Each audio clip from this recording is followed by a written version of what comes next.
सर्वप्रथम अल्पना जी को लोक पहल का एक संक्षिप्त परिचय देना चाहूँगा।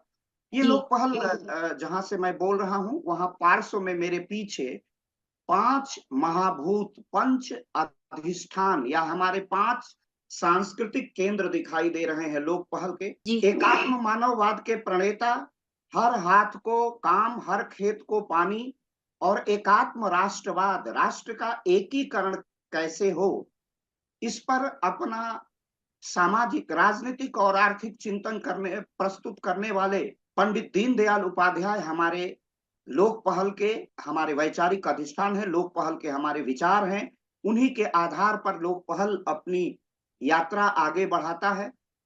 दूसरे दिखाई दे रहे हैं भारत के रत्न, भारत रत्न और शिक्षा के जगत में सनातन और हिंदुत्व के रक्षक और उसके प्रचार और प्रसार के लिए और सचमुच स्वदेशी की अवधारणा को 1930 के दशक में प्रचारित और प्रसारित करने वाले महामना पंडित मदन मोहन मालवीय। जी, इसके बाद और एक चित्र है महाविभूति का, वह है इलाहाबाद विश्वविद्यालय के भौतिकी विभाग के प्रोफेसर और राष्ट्रीय स्वयंसेवक संघ के चतुर्थ सर संघ चालक प्रोफेसर राजेंद्र सिंह रज्जू भैया, उप आख्यान आपका नाम है, और संघ का प्रत्येक स्वयंसेवक हम लोग बहुत समादर के साथ पूज्य रज्जू भैया के नाम से जानते हैं। भारत में मंदिर आंदोलन को भारत में मंदिर आंदोलन को एक नई दिशा देने वाले, मंदिर आंदोलन को जन जन तक पहुंचाने वाले और भारत के सांस्कृतिक आजादी के प्रतीक पुरुष पुरुष ब्रह्मलीन महंत पूज्य अवैधनाथ जी और राम मंदिर आंदोलन को अत्यंत तेजस्वी और धारदार बना करके उसे राष्ट्रव्यापी बना देने वाले, जन आंदोलन के रूप में परिणित परिणित कर देने वाले ऐसे हमारे यशस्वी पूज्य अशोक जी सिंघल हमारे सांस्कृतिक अधिष्ठान है। और लोक पहल यही सम्यक यात्रा लेकर इन्हीं पंच महाभूतों को के विचारों को लेकर के जनता के बीच जाता है। लेकिन वास्तव में लोक पहल का अपना जो विशिष्ट योगदान है, वह है उत्तर प्रदेश के यशस्वी मुख्यमंत्री पूज्य योगी आदित्यनाथ जी की नीतियों को जन जन तक पहुंचाना और जो जनता की समस्याएं हैं, जो जन इच्छा है, जो जनता की आकांक्षा है, उसे सत्ता प्रतिष्ठान की ओर ले जाना और लगातार सनातन हिंदुत्व, सांस्कृतिक राष्ट्रवाद को सोशल मीडिया पर प्रचारित प्रसारित करना लोक पहल का श्रेय है, प्रेय है और पाथेय है। लोक पहल इसी का निस्वार्थ रूप से प्रचार और प्रसार करता है। लोक पहल में मुख्य रूप से इसके संयोजक प्रयाग विश्वविद्यालय से डॉक्टर विजय कुमार सिंह जी हमारे लोक पहल के संयोजक हैं। इलाहाबाद विश्वविद्यालय के ही पूर्व कुल डॉक्टर बाबूलाल आर्या जी हमारे लोक पहल के अध्यक्ष हैं। मेरठ के इंस्टीट्यूट ऑफ टेक्नोलॉजी से प्रोफेसर आलोक चौहान हमारे मीडिया को देखते हैं, हमारे दृढ़ स्तंभ है। वीर बहादुर सिंह पूर्वांचल विश्वविद्यालय से प्रोफेसर अवनीश पार्थीरकर, काशी हिंदू विश्वविद्यालय के सर सुंदरलाल चिकित्सा विज्ञान संस्थान के वरिष्ठ वैज्ञानिक प्रोफेसर संतोष कुमार सिंह, डॉक्टर भावेश द्विवेदी, डॉक्टर हर्षमणि सिंह दिल्ली विश्वविद्यालय से, डॉक्टर ऋषिकेश जैसे युवा कश्मीर से कन्याकुमारी तक और कच्छ से कामरूप तक, ये जो पूरा भारत है, उसमें जितने हमारे तेजस्वी लोग हैं, तरुण लोग हैं, वह लोक पहल में लगातार अपनी आहुति देते रहते हैं। लोक पहल एक छोटा सा जूम व्याख्यान माला प्रत्येक रविवार को लगभग 3 वर्षों से लगातार प्रत्येक रविवार को अविराम अपनी यात्रा करता है और इस मंच पर संघ के वरिष्ठ प्रचारकों से भारतीय जनता पार्टी के उपाध्यक्ष श्याम जाजू, दिल्ली विश्वविद्यालय के स्वनामधन्य बहुत ही प्रोफेसर, कई प्रोफेसर, लगभग 50 के आसपास प्रोफेसर ने वक्तव्य दिए हैं। रंग कर्मियों ने दिया है और आज हम लोगों के बीच उसी में एक विशिष्ट व्यक्तित्व हम लोगों के बीच है और उस व्यक्तित्व का नाम है अल्पना शर्मा तलवार। 90 के दशक में आप दूरदर्शन से में अभिनय भी किया करती थी और भारतीय जनता पार्टी को के पश्चिमी उत्तर प्रदेश में प्रचार और प्रसार में भी आपका अभूतपूर्व और विशिष्ट योगदान है। इसको हम लोग कहीं से भी उसको हम विस्मृत नहीं कर सकते। जो भी पश्चिमी उत्तर प्रदेश में आप लगातार सांस्कृतिक प्रकोष्ठ से जुड़ी रही हैं, आप लगातार भारतीय जनता पार्टी सांस्कृतिक राष्ट्रवाद के लिए लगातार आपका कार्य महत्वपूर्ण रहा है। आप हम लोगों की एक तरह से बहुत ही प्रेरणा स्रोत हैं। आपका वर्तमान निवास स्थान नोएडा, गाजियाबाद और फरीदाबाद के आसपास के क्षेत्र में भाजपा की पूरी पृष्ठभूमि तैयार करने वाली सांस्कृतिक राष्ट्रवाद की तैयार करने वाली पृष्ठभूमि में ऐसी हमारी अल्पना शर्मा जी तलवार हैं। आरोग्य भारती उत्तर प्रदेश की अध्यक्ष भी हैं। और एक और विशेषता जुड़ती है, भारत में एक ओर जहाँ शास्त्र है, शस्त्र है, उसी तरह मन को प्रसन्न करने के लिए, मन को मानस का परिष्कार करने के लिए नृत्य और संगीत है। आप कथक नृत्य की सुप्रसिद्ध नृत्यांगना भी हैं। और जैसा कि मैंने पहले कहा कि आप 90 के दशक में भारत से दूरदर्शन से प्रसारित होने वाले धारावाहिकों में आपका एक सशक्त अभिनय भी हुआ करता था। और एक लंबे समय तक भारतीय जनता पार्टी उत्तर प्रदेश की सांस्कृतिक प्रकोष्ठ की आप प्रदेश संयोजिका भी रही हैं। तो आपका पूरा मन, आपका पूरा चिंतन सांस्कृतिक राष्ट्रवाद के लिए समर्पित है। संस्कृति, देश की सेवा करना, राष्ट्र की सेवा करना और सर्वस्व न्यौछावर कर देना, राष्ट्र से बड़ा कोई नहीं है।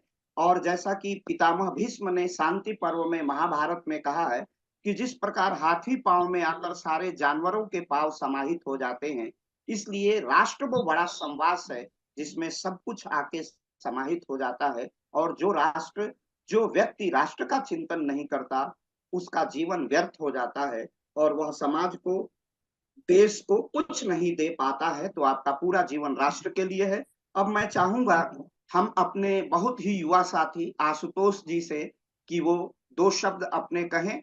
आशुतोष जी, संभवतः आज वो गांव में हैं। हाँ आशुतोष जी। जी नमस्ते। नमस्ते भाई। नमस्ते। नमस्ते दीदी। हाँ नमस्कार भैया जी आज नमस्ते डॉक्टर भावेश जी। भाई साहब, बहुत अच्छा लग रहा है मुझे कि आज हमारी बड़ी दीदी ने हमारा आग्रह स्वीकार किया और वो आई वक्तव्य देने के लिए। तो दीदी बहुत लंबे समय तक बीजेपी सांस्कृतिक प्रकोष्ठ की संयोजिका रही।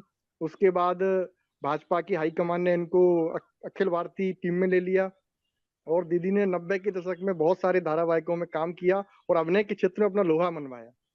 और दीदी एक संघ का एक अनुषांगिक संगठन है, चिकित्सा के क्षेत्र में कार्य करता है, आरोग्य भारती।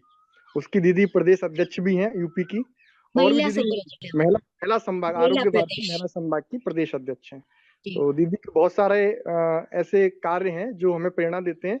और सबसे बड़ी बात, जो अब लोक पहल का कार्यक्रम दिल्ली में हुआ था वैद्यनाथ जी की जयंती का, तो दीदी उसमें विशिष्ट वक्ता के रूप में आई थी हमारे कार्यक्रम में। तो दीदी का बहुत जुड़ाव रहा है। हमारे ग्रुप में भी, जो दिल्ली इकाई का ग्रुप है, उसमें भी दीदी बढ़ चढ़कर पोस्ट डालती हैं और हम सबको प्रेरित करती रहती हैं।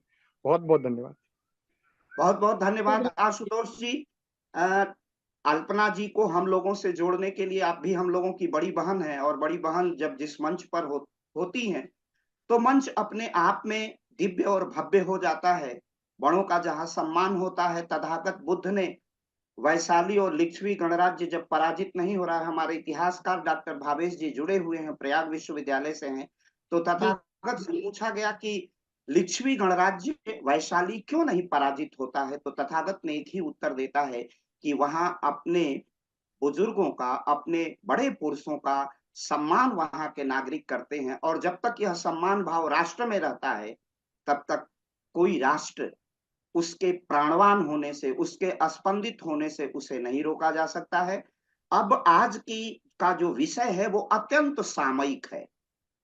अत्यंत इस विषय पर हम लोगों ने, और ये हमारा सौभाग्य है कि आज आशुतोष जी के विशेष सहयोग से, आशुतोष मेरे छोटे भाई हैं और डॉक्टर भावेश जी हैं, डॉक्टर विजय जी, सभी लोग, और इसका लगातार सोशल मीडिया के विभिन्न माध्यमों से लगातार प्रसारण भी हो रहा है। और यदा कदा जब भी छुट्टी के कुछ भी चंद अवसर मिलते हैं, माननीय मुख्यमंत्री उत्तर प्रदेश भी इन कार्यक्रमों को सुनते हैं। सबसे बड़ी बात है कि हम लोगों ने आज तक कला जीवन से, साहित्य जीवन से, देश विदेश से लगभग 15 से अधिक राज्यों से, विश्व के 15 राज्यों से अधिक वक्ताओं से हम लोगों ने पाथेय प्राप्त किया है। परंतु इस विषय पर ये बहुत अद्भुत है। यह विषय है विकसित भारत के संदर्भ में महिला सशक्तिकरण एवं सिनेमा में महिलाओं की भागीदारी। यह सिनेमा चाहे सकारात्मक हो या नकारात्मक, यह तथ्य का विषय और विमर्श का विषय हो सकता है, यह मीमांसा का विषय हो सकता है, लेकिन भारत के जन जन में भारत का सिनेमा व्याप्त है। और मैं बहुत निर्भ्रांत रूप से कहूंगा कि हिंदी के प्रचार प्रसार में भी बहुत यशस्वी योगदान भारत के सिनेमा का है। जी सिनेमा कई रूपों में हमें प्रभावित और बहुत अनुप्रेरित करता है, अनुप्राणित भी करता है। मेरा जूता है जापानी से लेकर के इतने गीत लिखे गए, प्रदीप के गीत थे, ज्योति कलश छल के, नरेंद्र शर्मा जिन्होंने विविध भारती की स्थापना की, तो बहुत सकारात्मक और नकारात्मक दोनों प्रभाव पड़ता है। लेकिन आज महिला भागीदारी कितनी है और वो महिला भागीदारी भारत को कितना, भारतीय समाज को कितना सकारात्मक और नकारात्मक प्रभाव डालती है, उसमें तापसी पन्नू जैसी अभिनेत्री भी है, कंगना जैसी अभिनेत्री भी है, राष्ट्रवादी सोच भी रखती हैं, और एक सोच यह भी है कि उस सिनेमा में कोई अपदूषण नहीं है, देयर इज नो पॉल्यूशन, उसमें कोई पॉल्यूशन नहीं है, किसी प्रकार का अपदूषण उसमें नहीं है। लेकिन उस विषय पर आधिकारिक वक्तव्य वही व्यक्ति दे सकता है जिसने अभिनय किया है। तो ये हम सबका सौभाग्य है, और बड़ी विनम्रता के साथ, बहुत समादर के साथ अपनी दीदी अल्पना शर्मा तलवार जी को आमंत्रित करता हूं कि आज का पाठे हम सबके बीच इस महत्वपूर्ण माध्यम से प्रस्तुत करें। सादर। बहुत बहुत धन्यवाद। आपने इतने अच्छे शब्द मेरे लिए बोले, उससे मेरे अंदर एक उत्साह का संचार हो गया। तो हमारी संस्कृति की बात हो रही थी, प्रारंभ वहीं से करती हूँ कि सत्य सनातन सर्व जन हितकारी अद्वितीय भारतीय संस्कृति हमारी, जो सत्य भी है, सनातन भी है, और जिसकी तुलना पूरे विश्व में कहीं नहीं हो सकती। क्योंकि हमारी संस्कृति प्राणी मात्र में ईश्वर के अंश को मानती है, और जहाँ ईश्वर का अंश विद्यमान हो वहां पर कभी कोई गलत कार्य भी नहीं हो सकता, और हम लोग उन्नति की तरफ आगे बढ़ते ही चले जाते हैं। क्योंकि हमारा मानना तो यह है कि अस्मिन् सर्वाणि भूतानि आत्मेव अभ्युत जानते, अपने आप में सबको देखो और सब में ईश्वर के अंश को देखो। तो ये अगर हम इसको फॉलो करते हैं तो हम कभी जीवन में विघटन की ओर नहीं जाएंगे और सदैव प्रगति के पथ पर अग्रसर होते ही रहेंगे। और यही मूल मंत्र है जो आज हमारे प्रधानमंत्री अनुकरणीय आदरणीय नरेंद्र मोदी जी ने भी रखा है। वो देश की उन्नति के लिए, देश की प्रगति के लिए, उसको आश की ऊंचाइयां प्रदान करने के लिए और हर तरह से उसका विकास करने के लिए तत्पर हैं, और उनका आज साथ दे रहे हैं परम आदरणीय योगी आदित्यनाथ जी, हमारे मुख्यमंत्री जी। तो जिनके नाम में ही योगी है, तो उससे तो कल्पना ही की जा सकती है कि उनका व्यक्तित्व कैसा होगा, उनका कृतित्व कैसा होगा, और वो भारत माता के लिए क्या क्या सोचते हैं।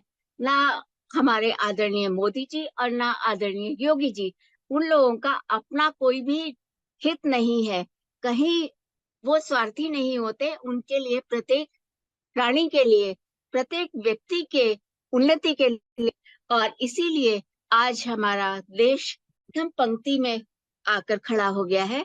वो मोदी जी जो जब संसद में गए थे तो उन्होंने सबसे पहले संसद में उन्होंने उसको छुआ था, वहां की रच को उन्होंने अपने माथे पर लगाया था। और वो योगी जी जो आज पूरी तरह से भारत माँ की सेवा के लिए लगे हुए हैं, तो उनको मैं बहुत बहुत प्रणाम करती हूँ। और उन्हीं की वजह से आज हमारा देश उन्नति कर रहा है।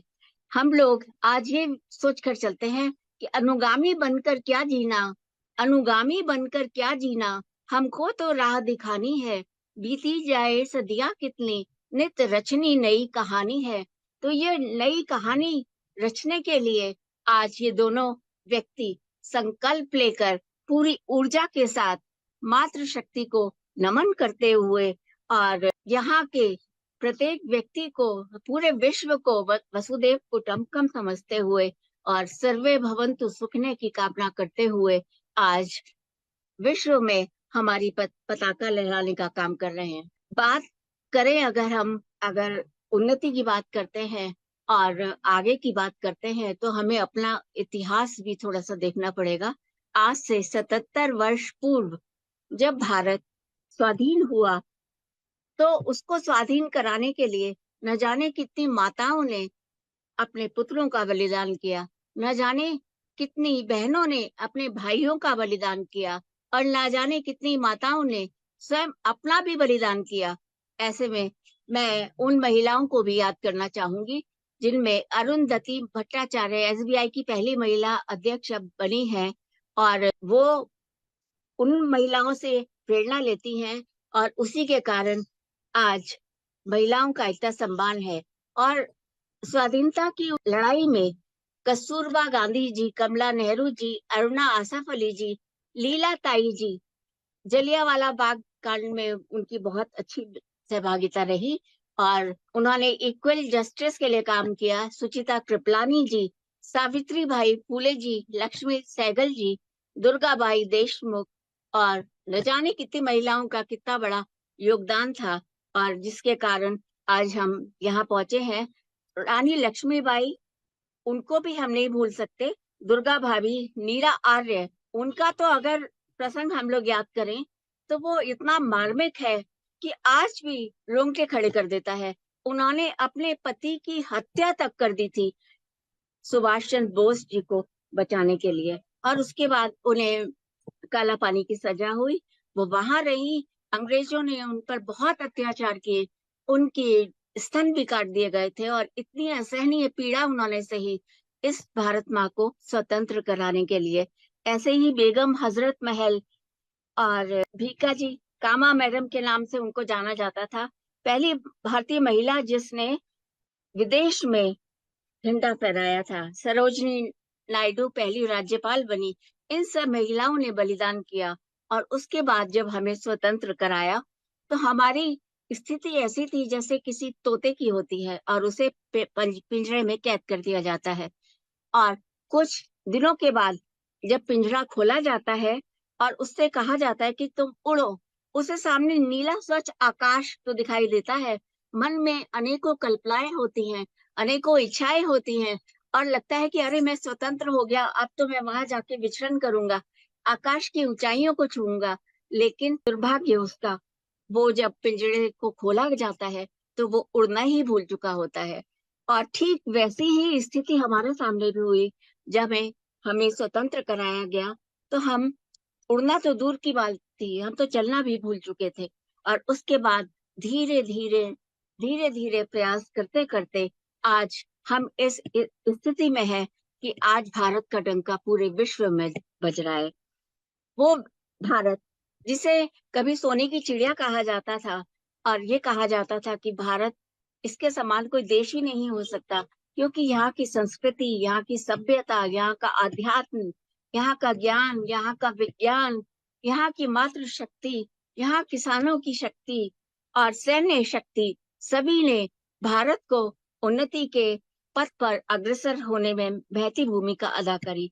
तो वो भारत आज विकसित भारत के श्रृंखला में सबसे आगे है, और बहुत जल्दी वो विकसित भारत हो जाएगा, क्योंकि विकासशील भारत और विकसित भारत दो परिकल्पनाएं हैं। लेकिन हम विकासशील देशों में आते हैं, मगर अब बहुत शीघ्र हम लोग विकसित भारत हो जाएंगे। अब विकसित भारत बनने के लिए क्या क्या आवश्यक है, ये सोचने वाली बात है कि हम विकसित भारत का स्वरूप कैसे हासिल कर सकते हैं। तो उसके लिए आदरणीय नरेंद्र मोदी जी की बहुत सारी परिकल्पना है, पारदृष्टि है, दूरदर्शिता है, और पक्का दृढ़ निश्चय है, विश्वास है, सबको साथ लेकर चलने की कामना है, और सबका विकास और सबका विश्वास है। और इसी के साथ वो भारत के प्रत्येक गरीब को, निर्धन व्यक्ति को वो उन्नति के शिखर पर ले जाना चाहते हैं, उनके लिए रोजगार स्थापित करना चाहते हैं। और युवा वर्ग के लिए उन्होंने बहुत सारे कौशल विकास की योजनाएं चलाई, उद्यमियों के लिए उद्यम की स्थापना की, और महिलाओं को सशक्तिकरण करने में उन्होंने बहुत बड़ा उनका योगदान रहा। महिलाएं जॉब्स में महिलाएं कम आती हैं, और जब शुरुआत हुई थी तो महिला की उसकी शक्ति के हिसाब से बांट दिया गया था कि महिला घर का प्रबंधन करेगी क्योंकि वो इसमें सबल होती है, और पुरुष में आत्मिक शक्ति ज्यादा होती है, इसलिए उसे बाहर का काम दिया गया। लेकिन धीरे धीरे करते करते पुरुष ने अपना वर्चस्व स्थापित कर लिया, क्योंकि आर्थिक रूप से वो सक्षम थे और वो ही पूरा प्रबंधन करते थे। महिला कहीं ना कहीं एक तरफ इग्नोर होती चली गई, और उसका कारण ये हुआ कि महिला को जहां होना चाहिए था वो वहां वो मुकाम नहीं हासिल कर पाई। पहले के युग में हालांकि महिलाएं बहुत सक्षम थी, और आप देखिए कि अगर विद्वता में देखें तो मैत्री जी थी, विदुषी थी, अपाला जी थी, उनका कोई सानी नहीं था। और अगर उनके बल में और उनकी आत्मबल को देखिए, तो हम प्राचीन भारत से बात करेंगे तो वहां माता कैकेयी थी, जो रण स्थल में गई और अपने पति दशरथ जी के साथ उन्होंने युद्ध किया, और वहीं से रामायण की स्थापना हुई, क्योंकि उन्होंने 2 वर मांगे थे, वो सबको पता है।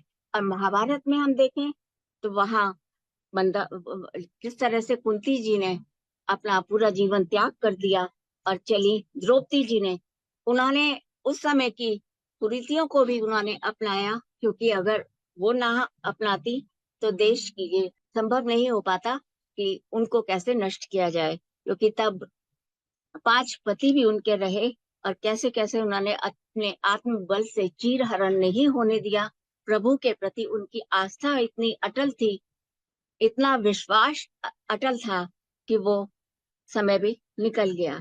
उसके बाद आज के युग में अगर हम बात करें तो महिलाएं हर स्तर पे, हर स्टेज पे वो कहीं ना कहीं बहुत कामयाबी के शिखर को छू रही हैं। वो किसान बन के भी काम करती हैं, खेत में जाती हैं और अपने पति का सहयोग करती हैं, सर्दी हो, गर्मी हो, जाड़ा हो, या वो बरसात में भीगती हैं पानी में, पैरों में घुटने घुटने पानी हो जाता है जब बरसात होती है, तो वहां से सांप भी निकल जाते हैं, बिच्छू भी आते हैं, बहुत कुछ होता है, लेकिन वो महिला दिखती नहीं है। वो महिला अपने पति के लिए सर्वस्व निछावर भी करती है, और अपनी उन्नति के लिए, अपने परिवार के लिए भी वहां डटी रहती है। इसी तरह आप देखिए विज्ञान के क्षेत्र में महिलाएं आज कहाँ कहाँ पहुंच गई हैं। आप वो डॉक्टर भी हैं, वो साइंटिस्ट भी हैं, वो वकील भी हैं, अधिवक्ता भी हैं, जज भी हैं, और डॉक्टर भी हैं, करोड़पति। और आज मोदी जी ने उनको नाम दिया है लखपति दीदी, जो करोड़ों का स्वप्न लेकर चल रही हैं, तो वो भी हैं।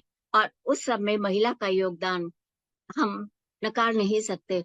ऐसे ही जब हम बात करते हैं कि यहाँ से लेके अंतरिक्ष तक जाने की, तो उसमें भी इसरो में महिलाएं हैं जो मंगल में और चांद पर जाने की बात की उन्होंने।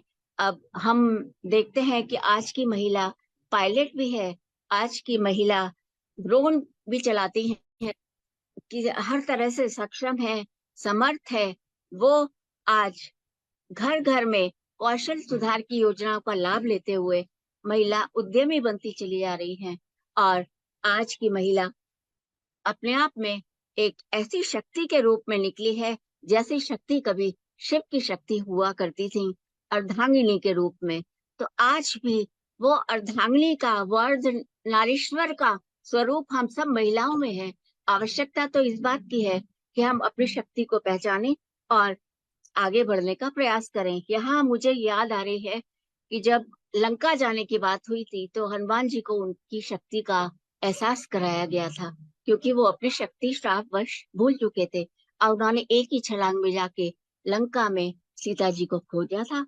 और उसके बाद सारा वृतांत तो आप सबको ही पता है, लेकिन मैं महिलाओं के लिए विशेष तौर से कहना चाहती हूँ कि अपने अंदर की शक्ति को पहचानें और ये सोचें कि नव निर्माण में उनका बहुत बड़ा योगदान हो सकता है, क्योंकि वो चुनौती स्वीकार करने के लिए तत्पर रहती हैं। और चुनौतियां जीवन में जिन्हें स्वीकार होंगी, बुलंदियां आकाश की उन्हें ही प्राप्त होंगी। तो उन महिलाओं से मैं ये कहना चाहती हूँ जो सक्षम है, भी बने, उनको संबल दें।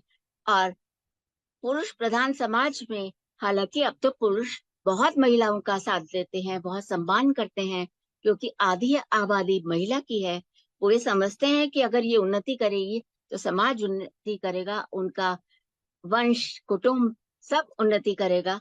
तो वो महिलाएं जो अपने आप किसी मुकाम पे पहुंच चुकी हैं, वो दूसरी महिला का हाथ पकड़ के उनको आगे ले जाएं और वो ये कहे कि तुम सहारा न दो, तुम सहारा न दो, सिर्फ आवाज दो, जो डगर में पथिक है संभल जाएगा।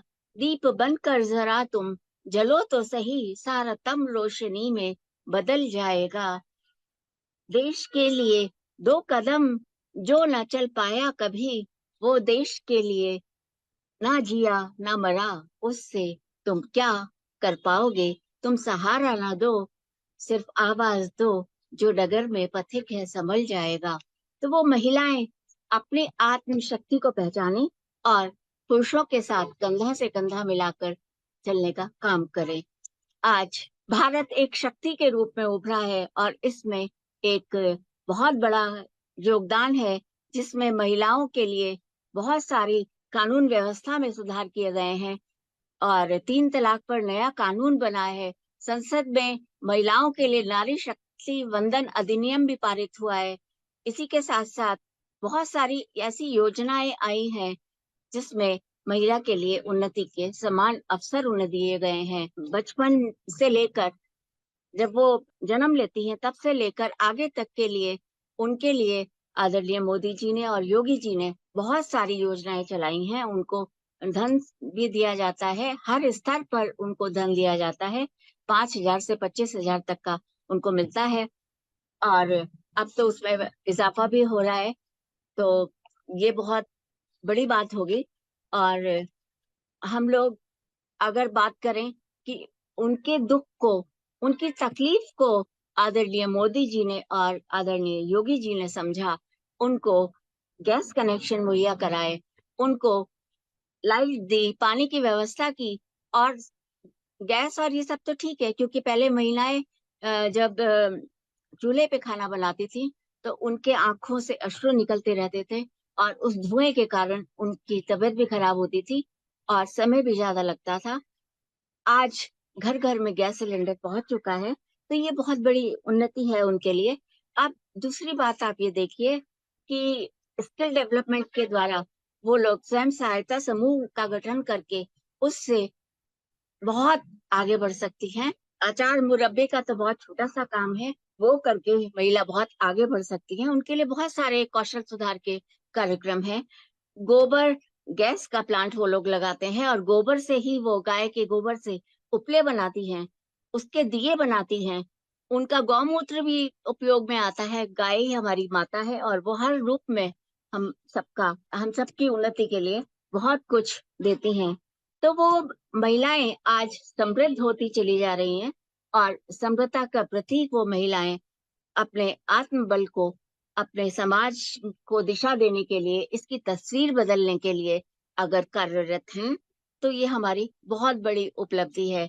इसके साथ साथ ही एक और बात का मैं उल्लेख करना चाहूंगी कि ये किसी की सोच नहीं हो सकती थी कि महिलाओं को कितनी पीड़ा होती होगी जब वो जंगल जाती थी, लोटा लेके, लुटिया लेके या कोई डिब्बा लेके।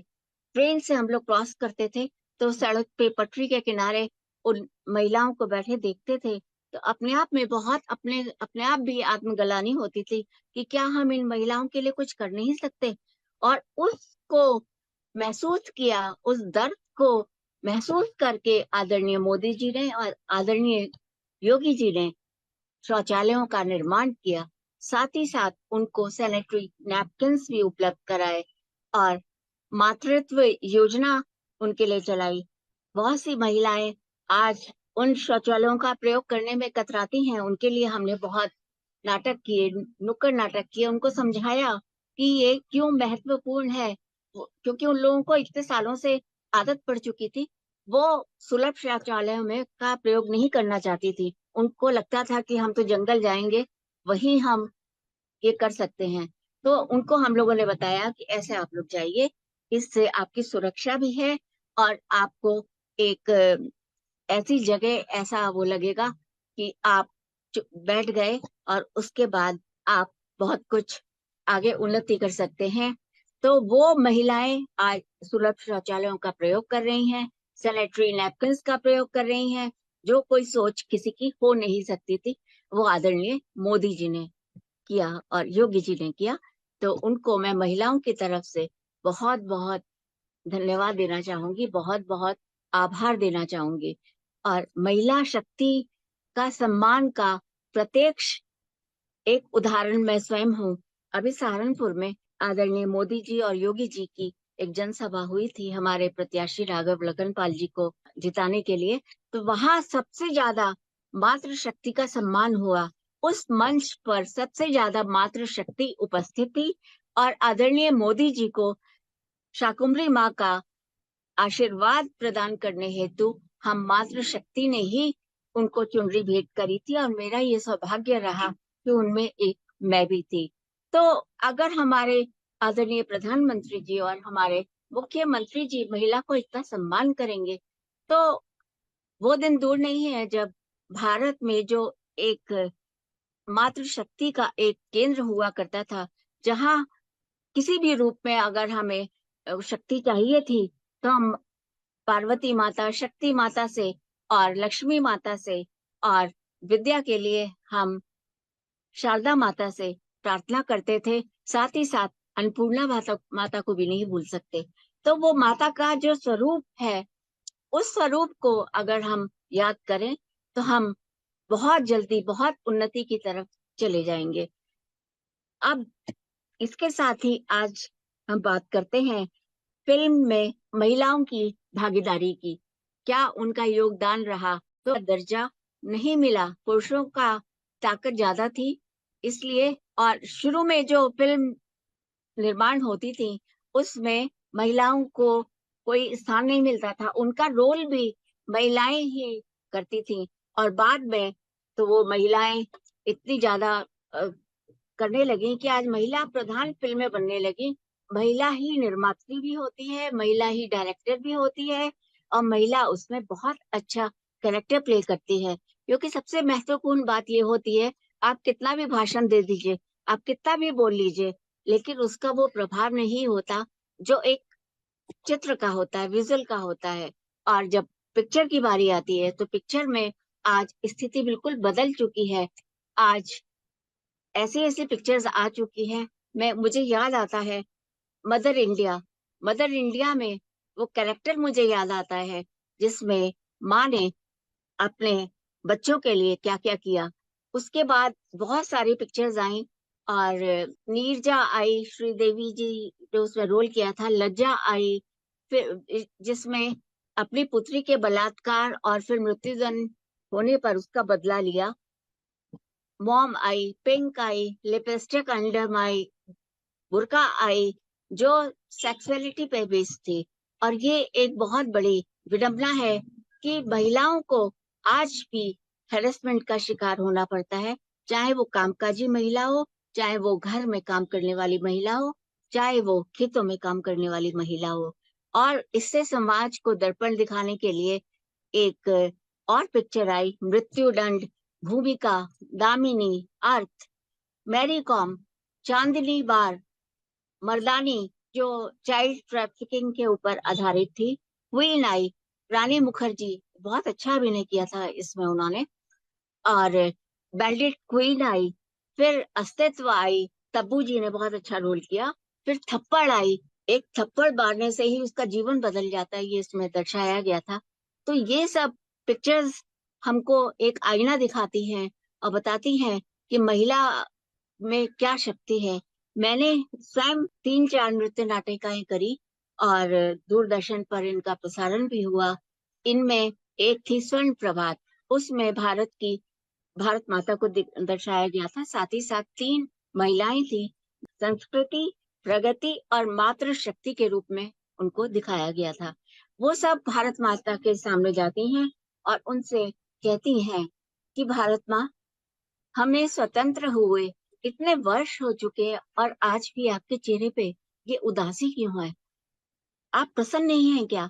तो भारत माता कहती हैं, बच्चों, वास्तव में आज मैं बहुत दुखी हूँ, बहुत अफसोस है मुझे, मैं परतंत्र थी, लेकिन मुझे तब इस बात का दुख था कि मुझे मेरे पैरों पैरों में बेड़ियां डाली हैं विदेशी संतानों ने, विदेशी लोगों ने। लेकिन लेकिन आज ये बेड़ियां डाली हैं मेरी मेरी अपनी संतानों ने। मैं रो भी नहीं सकती, मैं सिसक भी नहीं सकती, मैं अपना दुखड़ा किसके आगे रो? क्या कोई ऐसा है जो मेरी इन बेड़ियों को काट दे? आज ये बेड़ी है, पड़ी है छुआछूत की, और बेड़ियां पड़ी हैं नशे की, प्रदूषण की। बहुत ज्यादा परेशान हुई और रोने लगी।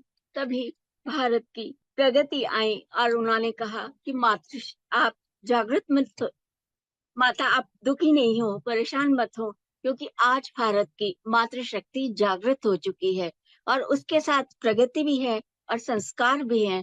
तो आज हम देश को इन सब विसंगतियों से दूर हटाएंगे, लेकिन इसके लिए आवश्यकता है कि आप उन आध्यात्मिक पुरुषों को ये आदेश दें जो साधना में लीन है, और वो वहां से आए और भारत के उत्थान के लिए वो समाज में आए और वो उनको जागृत करे।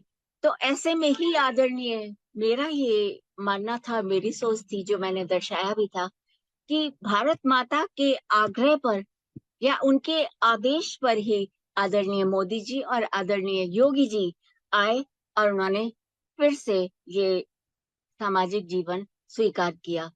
तो ऐसे में भारत की मातृशक्ति कहती है, माँ को कहती है कि माँ, अब वो दिन दूर नहीं जब भारत पूरे विश्व में एकमात्र राज्य होगा, भारत का साम्राज्य होगा। अब भारत जो विश्व गुरु की श्रेणी में था, वो पुनः उसका वही दौर आएगा, क्योंकि आज सब जागृत हो चुके हैं, एक एक व्यक्ति जागृत हो गया है। पुरुष ने भी मातृशक्ति की सत्ता को पहचाना है, स्वीकार किया है। इसलिए अब स्वर्ण प्रभात आएगा, भारत का भाग्य जगाएगा, स्वर्ण प्रभात आएगा। ये मैंने आपको संक्षेप में सुनाया, क्योंकि मुझे इससे आत्मीय रूप से एक लगाव है। मैंने अभिनय भी किया है और इसमें इसकी पटकथा लिखी भी थी और निर्देशन भी किया। ऐसे एक हाड़ा रानी थी। वो हाड़ा रानी, आप सबको पता है उनका इतिहास। उन्होंने क्या किया था कि अपनी, जब उनका विवाह हो गया और उनके ऊपर औरंगजेब ने आक्रमण कर दिया, तो विवाह की पहली रात ही, जहाँ एक तरफ उल्लास का वातावरण था, सब नृत्य कर रहे थे, गीत संगीत चल रहा था, ऐसे में जब राणा जी उनके पास आए और उनसे प्रणय निवेदन करने लगे, तभी घंटे का आवाज आई, घंटा बजा बहुत जोर जोर से और सेवक आया। तो महाराज को गुस्सा आया। उन्होंने कहा, अरे ऐसी दृश्यता कौन कर रहा है कि इस समय ये घंटा बजा रहा है? तो उस दूत ने आकर कहा कि महाराज, सेनापति का संदेश लेकर आया हूँ, मुझे आप क्षमा कर दीजिए, मुझे मृत्यु दंड मत दीजिएगा, लेकिन मेरा संदेश सुन लीजिए। तो उन्होंने उनको संदेश सुनाया कि औरंगजेब ने आक्रमण कर दिया है और इस समय प्रणय निवेदन का समय नहीं है, आपको मातृभूमि की रक्षा के लिए जाना है। और तभी वहां एकदम से वो दुविधा में पड़ गए। वो कहने लगे कि इस समय मैं कैसे चला जाऊं, मैं नहीं जा सकता, नहीं जा सकता। अब रानी, हाड़ा रानी ने कहा कि ये तो बड़ी अजीब सी बात है। वो अपने पति से बोली कि आप काया हैं क्या? आप इस समय में भी अपने लिए सोच रहे हैं, अपने प्रणय के लिए सोच रहे हैं? तो उन्होंने कहा कि अगर आज भी आप अपनी मातृभूमि के लिए नहीं गए, ऐसे में तो मैं आपके साथ क्या करूंगी? मैं अपना बलिदान कर दूंगी। तो एक तरह से तो उन्होंने उनको प्रेरित किया और वो वहां से चले गए। थोड़ी देर बाद एक सैनिक फिर आया और उन्होंने आके उनसे कहा कि आप, वहां राणा जी ने आपसे एक, आपका कोई चिन्ह मांगा है, या कोई आप अपना ऐसा स्मृति दे दीजिए जिसको देखकर वो युद्ध कर पाए और विजयी हो। तो हाड़ा रानी बहुत प्रसन्न हुई। वो कहने लगी, अच्छा, मेरे पति मुझे आज भी स्नेह कर रहे हैं, इस समय भी मेरे से इतना प्रेम करते हैं कि वो मातृभूमि की रक्षा करने का भूल के मेरे में आसक्त हो गए हैं। मैं इतनी भाग्यशाली हूँ। वो बहुत प्रसन्न हुई कि मेरा भाग्य इतना अच्छा है। लेकिन दूसरे ही क्षण उनको बहुत गलानी हुई। उन्होंने कहा, इस समय मेरा पति, जब उसे मात्र भूमि के लिए जाना था, संघर्ष करना था, वो मेरे प्रति आसक्त हो गया। तो वो कहते हैं, ये तो बहुत ही दुखद स्थिति है। और वो कहती हैं कि अरे, इन क्षणों में तुम प्रेम के झूले झूल रहे, मातृभूमि की रक्षा नहीं कर सके। वो सोच भी नहीं रहे कि मातृभूमि के लिए अपना बलिदान करना चाहिए। तो उन्हें बड़ा शोम हुआ। तो उन्होंने अपने मन में एक निर्णय ले लिया और अपनी सखियों से उन्होंने कहा, अपनी दासियों से उन्होंने कहा कि मैं तुम्हें एक अपना भेंट दूंगी, जो मेरे जाने के बाद तुम इस सैनिक को दे देना। और वो उन्होंने उनसे कहा कि लेकिन उसे मेरे जाने के बाद ही खोलना। वो खड़ी हो गई हाथ बांध के कि पता नहीं क्या भेंट देंगी। और अचानक से रानी की तलवार निकली, वो कौन गई, चमक गई, और उन्होंने फौरन अपना सिर से तलवार से काट दिया और गिर गई। अपने को उन्होंने मातृभूमि के लिए समर्पित कर दिया। उसके बाद उन लोगों ने, उनकी दासियों ने वो उनका मस्तक उठाया, एक थाली में सजाया और उसके ऊपर ढक कर उन सेवकों को दे दिया कि जाओ और ये उनको दे देना। अब वो उनको लेकर चले गए। तो फिर वहां युद्ध भूमि में जब उन्होंने पूछा कि क्या कोई भेंट भेजिए मेरे लिए, तो उन्होंने कहा, ये देखिए, आप, हमें देखने का आदेश नहीं था, इसलिए हमने नहीं देखा, आप देखिए ये क्या भेजा है।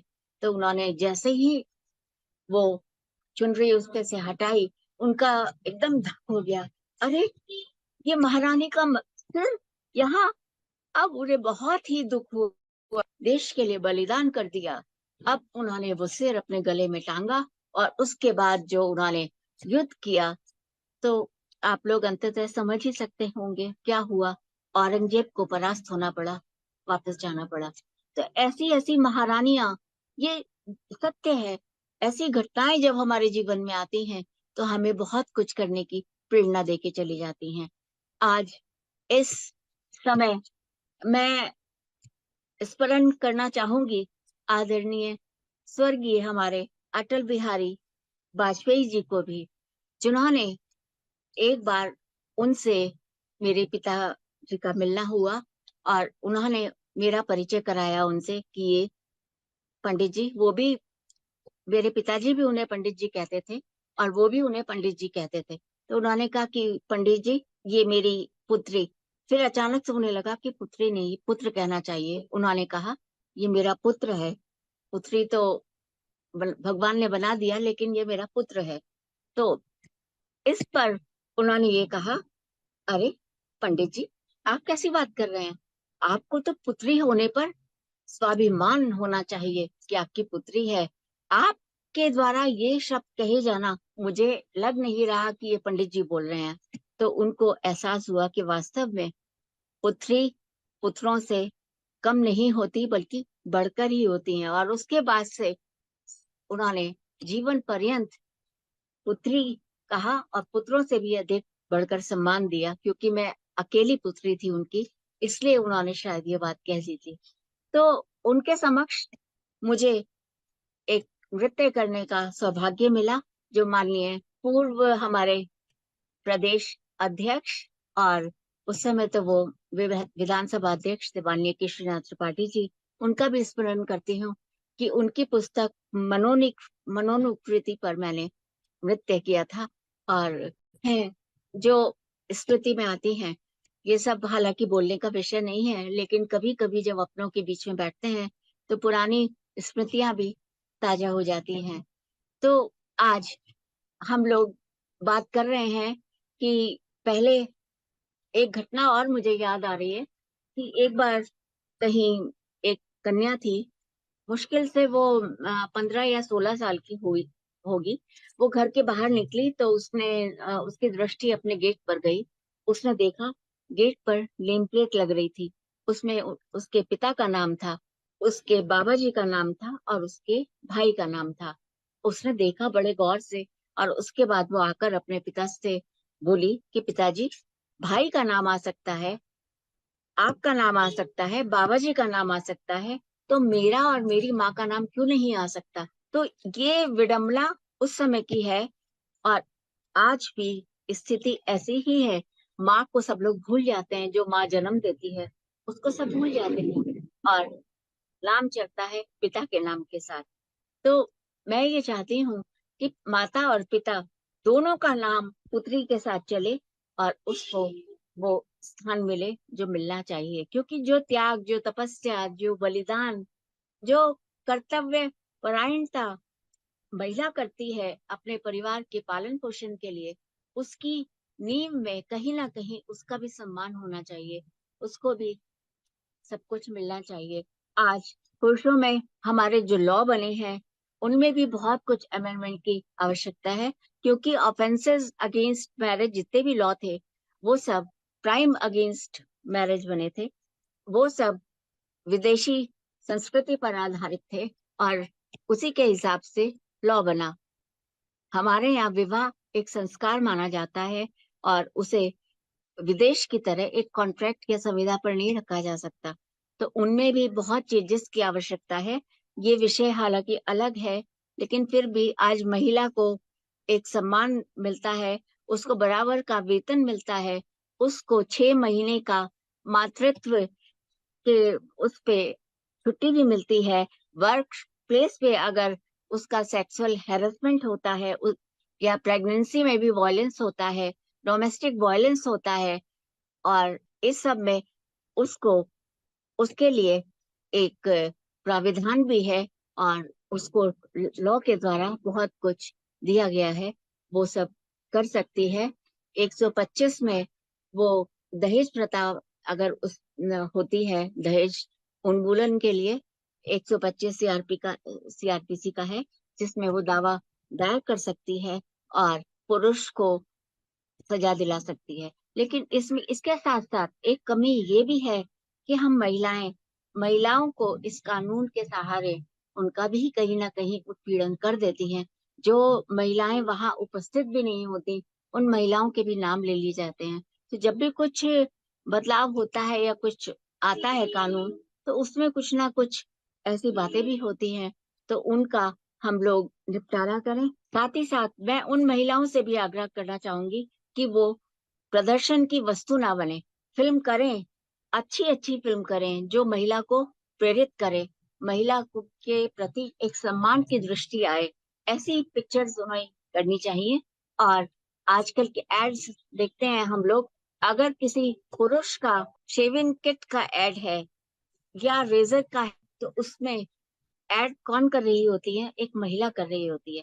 तो महिला अपने आप को प्रदर्शन की वस्तु ना समझें, अपने सम्मान को देखें, अपने वजूद को देखें, और इस तरह का प्रदर्शन ना करें। साथ ही साथ मैं उन महिलाओं से भी एक निवेदन करना चाहूंगी जो आज उनके पति अगर अफसर हैं या किसी ऐसे पद पर हैं जहां डायरेक्टली उनका इन्वॉल्वमेंट हो सकता है लोगों से, और वो उन्हें पैसे का प्रलोभन देकर, रिश्वत देने का प्रयास करके अपना काम करवाते हैं। तो उन महिलाओं का एक ये दायित्व भी बनता है कि वो अपने पति से ये कहें कि मुझे इस तरह की रिश्वत की कमाई नहीं चाहिए। ईमानदारी का आप अगर 5 रुपए भी लाएंगे, 10 रुपए भी लाएंगे, तो मैं उसमें प्रयास करूंगी कि मैं घर चलाऊं, लेकिन ये कमाई हमारे घर में नहीं आना चाहिए। तो मैं ये उन महिलाओं से कह रही हूँ जो इस तरह की विचारधारा के साथ अगर चल रही हैं, तो वो अपनी सोच में सुधार लाएं। और कितनी दिन, बहुत कुछ है बोलने के लिए, लेकिन समय की भी अपनी बाध्यता है। मैं यही कहना चाहूंगी कि उठो मनुष्य उठ पड़ो, उठो मनुष्य उठ पड़ो, माँ तुम्हें पुकारती। माँ कौन? भारत माता और हमारी माँ। उठो मनुष्य उठ पड़ो, माँ तुम्हें पुकारती, धरती के कण कण की तुम करो आरती। जिसने तुम्हें जन्म दिया उसके लिए जियो, जिसने तुम्हें जन्म दिया उसके लिए जियो, और सब कुछ अपना। निर्माण की हत्या ना करो, देश की दहलीज पर ऐसे कदम धरो, निर्माण की हत्या नहीं नित नया करो। उठो मनुष्य उठ पड़ो, माँ तुम्हें पुकारती, धरती के कण कण की तुम करो आरती। तो इन्हीं शब्दों के साथ वंदन करती हूँ और ये कहना चाहूंगी कि कल अंधेरा था भले पर स्वप्न तो स्वर्णिम सजाओ, कल्पना साकार करने नव सृजन के गीत गाओ, और ये नव सृजन का गीत गाने के लिए भारत की मातृ शक्ति आज जागृत हो चुकी है और वो सबको साथ लेकर चलने के लिए, प्रगति करने के लिए, भारत को विकसित देश बनाने के लिए, सुदृढ़ करने के लिए और पूरे विश्व में भारत को प्रथम पंक्ति में लाने के लिए आज तत्पर है। और इसी के साथ आप सब लोगों को मेरा बहुत बहुत आभार। आप लोगों ने मुझे ये अवसर प्रदान किया, आप लोगों ने मेरे वक्तव्य को सुना, मेरे से कुछ भूल चूक छुटी हुई हो उसके लिए मुझे क्षमा कर दीजिएगा। और हम तो यही चाहेंगे कि अनुगामी बनकर क्या जीना, हमको तो राह दिखानी है, बीती जाए सदियां कितनी, नित रचनी नई कहानी है। तो आज मातृशक्ति ये नई कहानी रचने के लिए सक्षम हो चुकी है और जब आदरणीय योगी जी, आदरणीय मोदी जी का साथ हमें मिलेगा तो हम नित नई कहानी रचेंगे और भारत को उसकी खोई हुई प्रतिष्ठा फिर से दिलाएंगे और भारत में महिलाओं का सम्मान करेंगे। मैं बहुत बहुत आभारी हूँ डॉक्टर विजय कुमार सिंह जी की, डॉक्टर अखिलेश त्रिपाठी जी की, और जो पहल के संयोजक हैं, और आशुतोष जी तोमर जी की, जिन्होंने मेरी बात को इतने धैर्यता के साथ सुना। आप सभी के लिए कृतज्ञता, सभी का आभार करती व्यक्त मैं आज बारंबार नमस्कार। बहुत बहुत आभार आपका, बहुत बहुत अभिनंदन है इस बहुत ही सुंदर वक्तव्य के लिए। अद्भुत था, उसमें सब कुछ था। जैसा कि जयशंकर हिमाद्रि तुंग सुंदर से प्रबुद्ध शुद्ध भारती, आपने जो माँ भारती के स्वरूप के रूप में यह जो हम लोगों का उद्बोधन दिया है, आज पाथेय दिया है, उसके प्रति हम हृदय से धन्यवाद करते हैं। प्रबुद्ध शुद्ध भारती का आज वह आंचल कितना समृद्ध है, कितना आगे बढ़ा है और किस प्रकार हमें चैतन्य रहना है। एक भविष्य के प्रति सुनहरी आशा भी आपने बिखेरी और साथ ही साथ सावधान भी हम सबको किया। तो हम लोगों के बीच एक बड़े योग्य प्रोफेसर और बड़े हमारे बड़े भाई हैं, प्रोफेसर उदय भान सर, मुझे सुन रहे हैं? प्रोफेसर उदय भान सिंह सर, प्रोफेसर उदय भान सिंह सर सुन रहे हैं मुझे? बिल्कुल सुन रहा हूँ, बहुत तो देर से। सर एक संक्षिप्त टिप्पणी, उसके बाद डॉक्टर भावेश जी का धन्यवाद ज्ञापन होगा। मैं बहुत देर से कल्पना जी को मैं सुन रहा था और उनकी एक एक बात शिरोधार्य करने वाली थी और बहुत अच्छे ढंग से बहन जी ने हम सबका मार्गदर्शन किया। उसके लिए मैं बहन जी का बहुत बहुत आभारी तो हूँ ही, साथ में अपनी जो एक नई पहल जो मंच है, इसके सभी कर्ता धर्ताओं का भी मैं आदरणीय प्रोफेसर विजय जी का, अखिलेश जी का, आशुतोष जी का, सभी एक पहल जो संस्था अपनी है, इसके सभी कार्यकर्ताओं का मैं हृदय से आभारी हूँ कि ऐसे हीरे मोती चुन चुन करके जो है लोग पहल के इस मंच पर लेकर के आप सब आते हैं, जिससे हम सभी लाभान्वित होते हैं।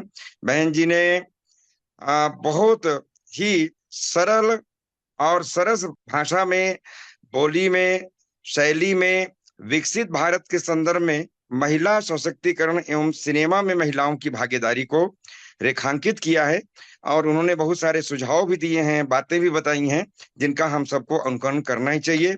बहुत बहुत धन्यवाद बहन जी अल्पना तलवार जी कि आपने इतने सरल शैली में हम सबको अपना पाथेय, अपना आशीर्वाद, अपना मार्गदर्शन हम सबको दिया है। बहुत कुछ निकल करके सामने आया है जो न केवल हम जैसों को बल्कि आने वाली पीढ़ी के लिए भी बहुत ज्यादा लाभान्वित होगा। आपका बहुत बहुत आभार अल्पना बहन जी, और धन्यवाद आप सभी का, लोक पहल के सभी कर्ता धर्ताओं का आभार, धन्यवाद। सर आप इस लोक पहल के कर्णधार हैं, कर्ता धर्ताओं का नहीं, ये मंच आपका है। आपका पाथेय, दो शब्द जब हम लोगों को मिल जाते हैं तो एक नवीन ऊर्जा आती है, क्योंकि आप एक यशस्वी विद्वान हैं। ये मुंह पर कहना थोड़ा सा मेरे लिए भी संकोच का विषय हो जाता है, लेकिन जिस प्रकार का आपका लेखन है, जिस प्रकार का आपका अध्ययन है और पंडित दीनदयाल उपाध्याय पर लगातार गहन अनुशीलन है, वो अद्भुत है, अनुकरणीय है और आने वाली पीढ़ी उससे बहुत कुछ सीखेगी और प्राप्त करेगी। तो जब भी हमारे मंच पर आप होते हैं, एक तो एक निराभिमानी व्यक्तित्व जब आता है और अपना वक्तव्य देता है, तो पूरे लोक पहल को एक नई दिशा मिलती है, एक नवीन ऊर्जा मिलती है। तो सर, आभार आपका, और कर्ता धर्ताओं का नहीं, उसके अभिकेंद्र हैं आप। जैसे डॉक्टर विजय सिंह हैं, वैसे सारे कार्यकर्ताओं की तरह आप उसके मेरुदंड हैं। तो आप उससे अपने को अलग करेंगे तो हम लोगों को नहीं, मैं बिल्कुल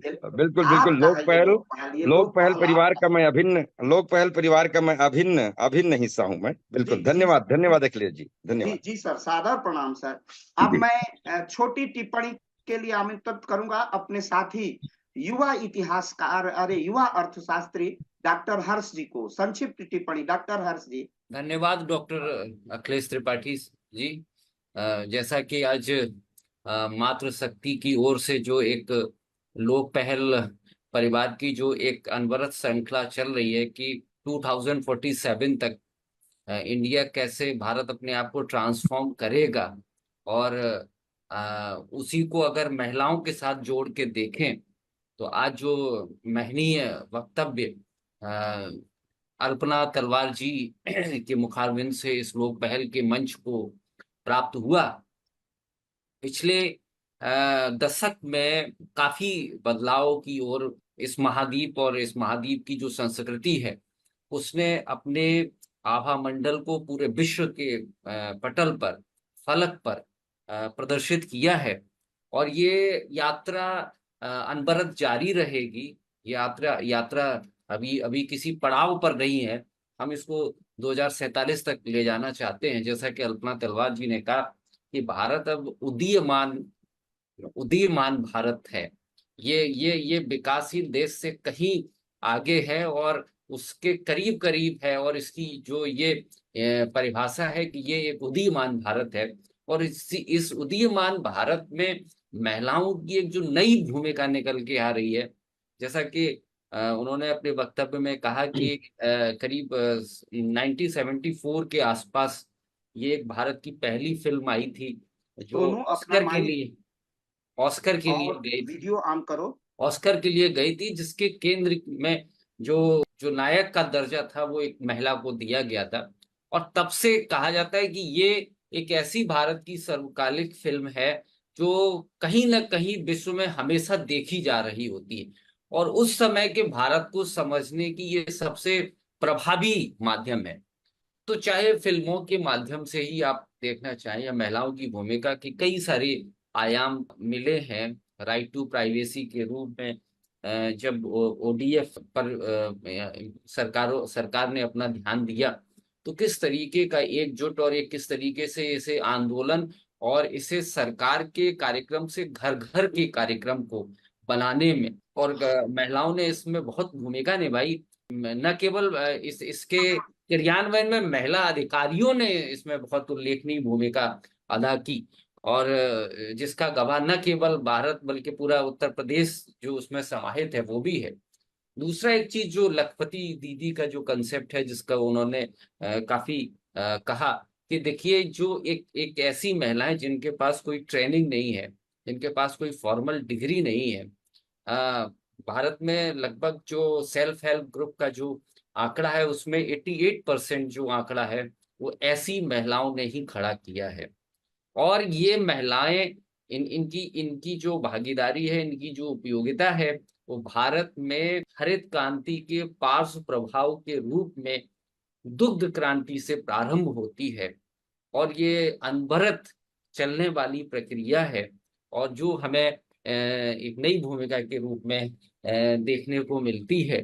तो महिलाओं का जो आंचल है वो एक परचम की तरह आगे इसी तरीके से फलक के रूप में, माँ सीता की भूमिका के रूप में इसी तरीके से आगे बढ़ता रहे। मुझे लगता है कि बहुत महनीय उद्बोधन अल्पना तलवार जी का हम इस लोक पहल मंच पर सुनने को मिला। बहुत बहुत धन्यवाद डॉक्टर अखिलेश जी। बहुत बहुत धन्यवाद। एक अर्थशास्त्री, एक वो साहित्यकार की टिप्पणी।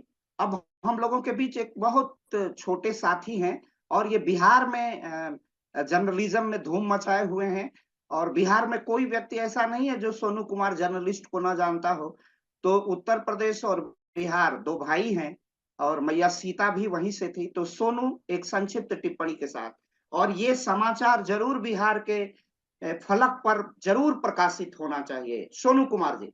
सर, आपका बहुत बहुत आभार कि आप मुझे पैनल में हमेशा शामिल करते हैं और हर एक सप्ताह मैं जुड़ता हूं, काफी विद्वानों को लाते हैं और नए विषय के साथ हमेशा हर एक सप्ताह रविवार को कार्यक्रम चलता है। और मैं बहुत सौभाग्यशाली हूं कि मैं अल्पना तलवार मैम का कई चैनलों पर कई सारे इंटरव्यू को मैंने सुना है, कई चीजों को जाना है।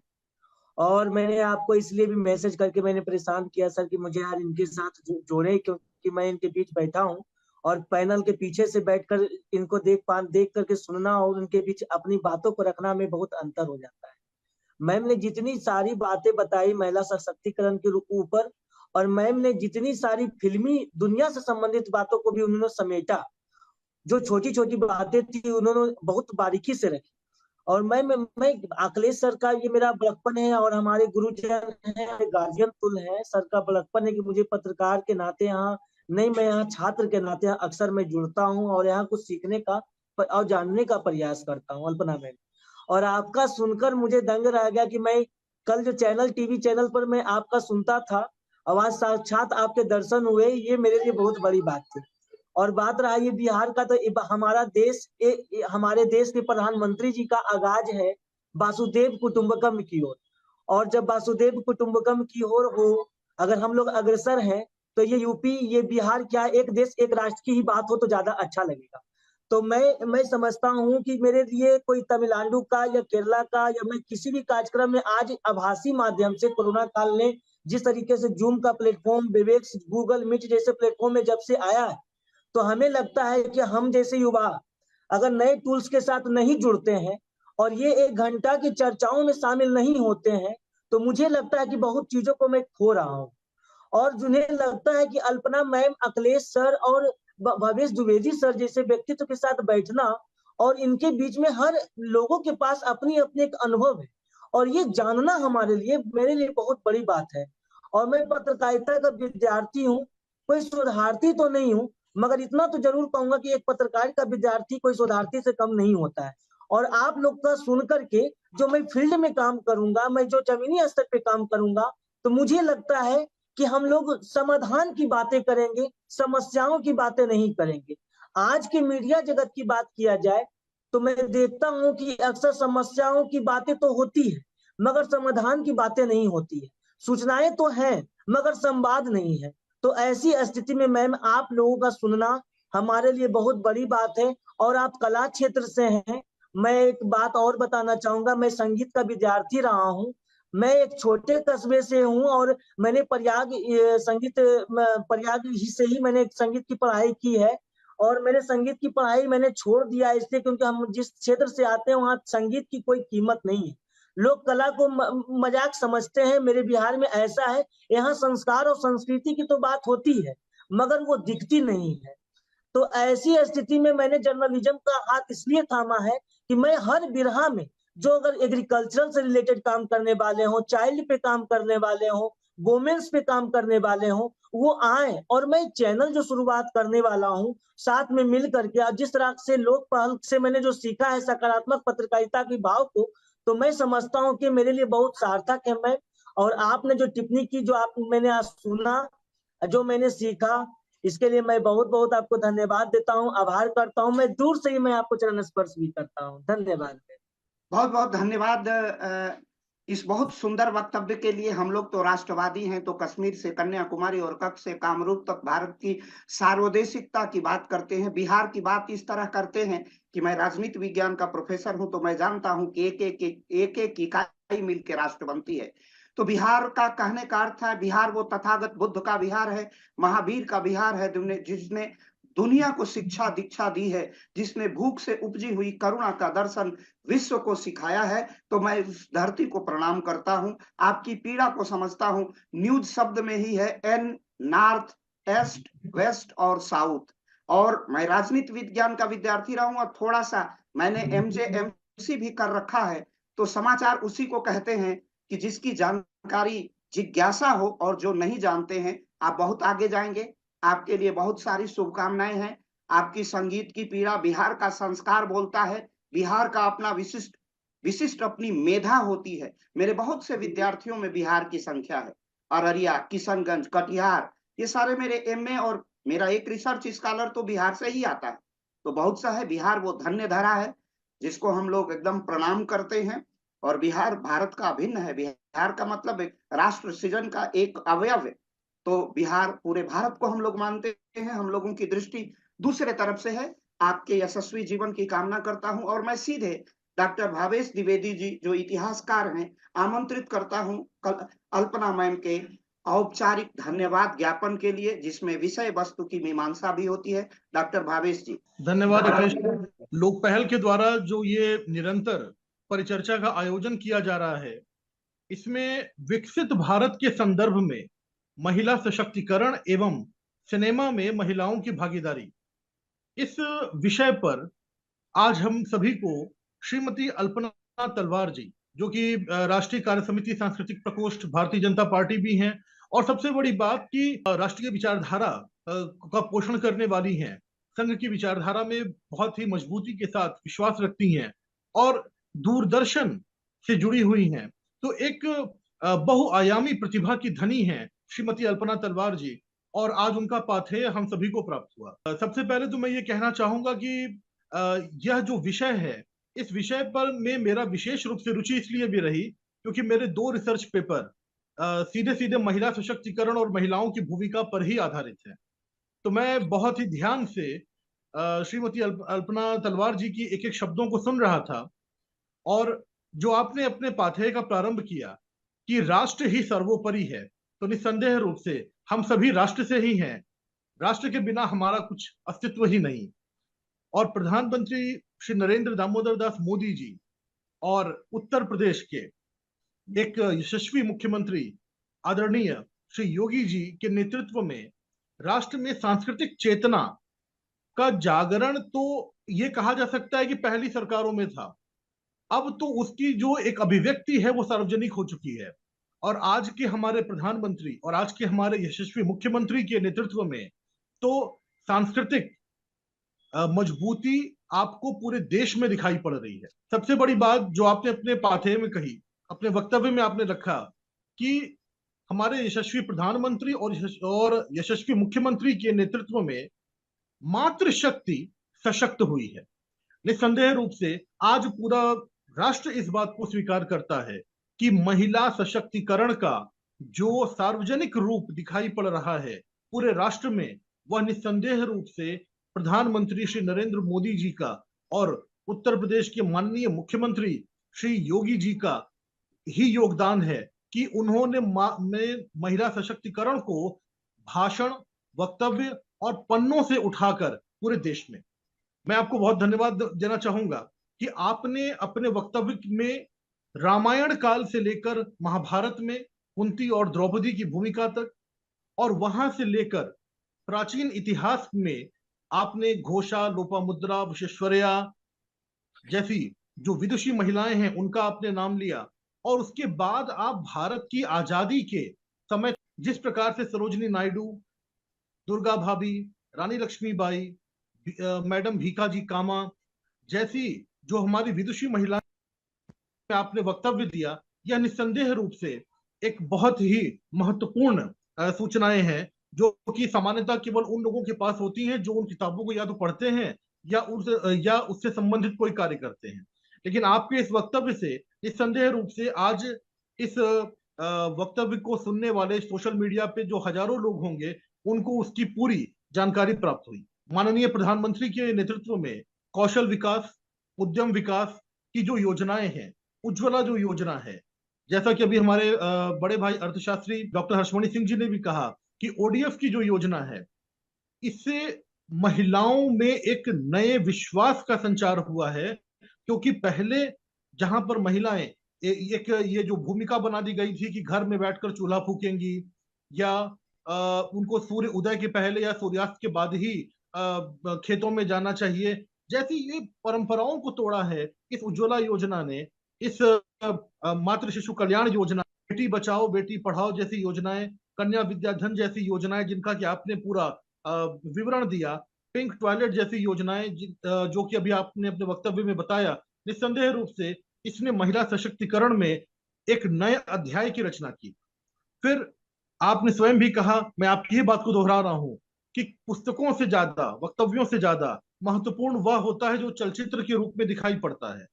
और मदर इंडिया से लेकर नीरजा, लज्जा, पिंक, मैरी कॉम, क्वीन, मृत्युदंड, थप्पड़ और मर्दानी जैसी जो यह बॉलीवुड में जो नए फिल्में बनी हैं, निस्संदेह से इन फिल्मों ने जो पुरुष प्रधान फिल्में थी उनको, उनके पूरे के पूरे जो एक आप कह सकती हैं कि क्रिस्टल था उसको तोड़ा है, और महिला सशक्तिकरण को बड़ी ही मजबूती के साथ इन्होंने स्थापित कर दिया है। मैं इस महत्वपूर्ण वक्तव्य के लिए पूरे लोकपहल परिवार की ओर से बहुत ही विनम्र रूप से आपको धन्यवाद देता हूं।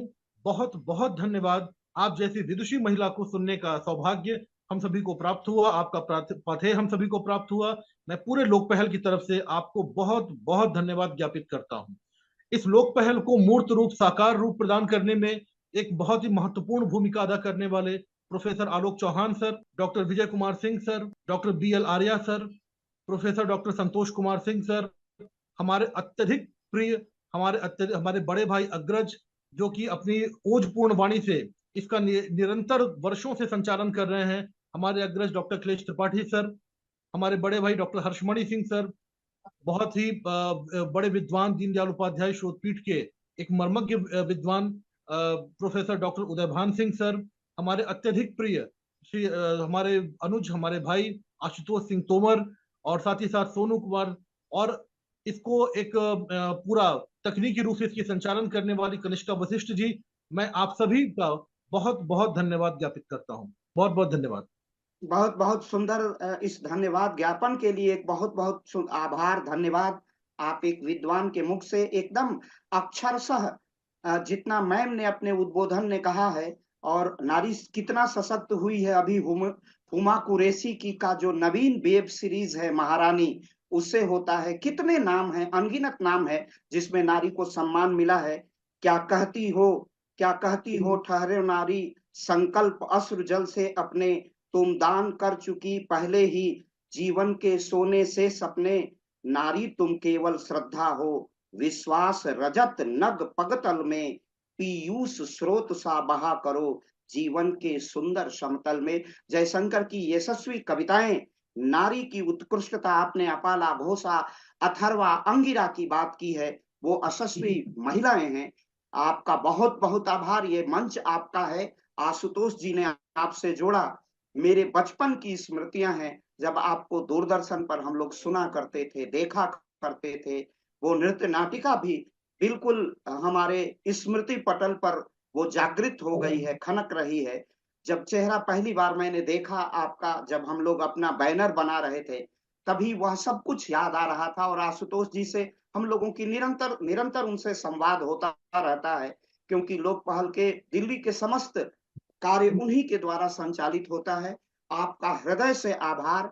यह आभार नैसर्गिक है, क्योंकि आपने जो विचार किया, और जैसा जब प्रोफेसर उदयभान सिंह सर ने अपनी इतनी बड़ी अपनी सरस वाणी में आपके महत्वपूर्ण महनीय कार्य को उद्घाटित किया है, तो मेरे अब शब्द बहुत छोटे हो जाएंगे। शब्दों में वो सामर्थ्य नहीं है कि आपकी का मैं विवरण प्रस्तुत कर सकूं। और अपने छोटे भाई डॉक्टर भावेश जी ने बहुत सुंदर उसको पिरोया है। मैं चाहूंगा बहुत विनम्रता पूर्वक कि अभी हम लोगों का मन भरा नहीं है, हमारे दर्शकों का मन नहीं भरा है।